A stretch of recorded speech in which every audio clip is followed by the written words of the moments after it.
नमस्कार, मी साधना मुळे. मुंबई वचननामामध्ये आपले सहर्ष स्वागत. चला पाहूया आजच्या ठळक बातम्या. धुळे सायबर पोलिसांनी महाराष्ट्र ऑइल एक्स्ट्रॅक्शन प्रायव्हेट लिमिटेडमध्ये 95 लाख रुपयांच्या सायबर फसवणुकीचा पर्दाफाश केला आहे. या प्रकरणात पोलिसांनी नाशिकमधून मुजममिल मुश्ताक मनियार, सरफराज हुसेन शेख आणि पिंजारी आवेश रफिक चंदवाड या 3 आरोपींना अटक केली आहे.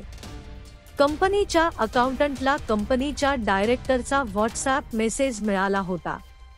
मेसेजमध्ये एका नव्या प्रोजेक्टसाठी 95 लाख रुपयांची मागणी करण्यात आली होती. व्हॉट्सॲप डीपीवर कंपनीच्या मालकाचा फोटो पाहून अकाउंटंटने तो खरा समजून पैसे ट्रान्सफर केले. दुसऱ्या दिवशी 85 लाखांची पुन्हा मागणी झाल्यावर अकाउंटंटने इतर मालकांना माहिती दिली. तेव्हा सायबर फसवणूक झाल्याचे उघड झाले. पोलीस अधीक्षक श्रीकांत धिवरे यांच्या नेतृत्वाखाली सायबर पोलीस ठाण्यात तातडीने गुन्हा दाखल करून आरोपींना अटक करण्यात आली आहे.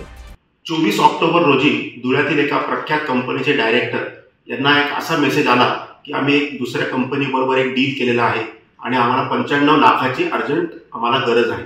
तरी त्या मेसेजवर विश्वास ठेवून आणि त्याचा प्रोफाईल पिक्चर हा त्याच डायरेक्टरचा आहे असं त्यांना वाटल्यामुळे त्यांनी तात्काळ आरटीजीएस थ्रू एका XYZ अकाउंटवर 95 लाख हे जमा केले.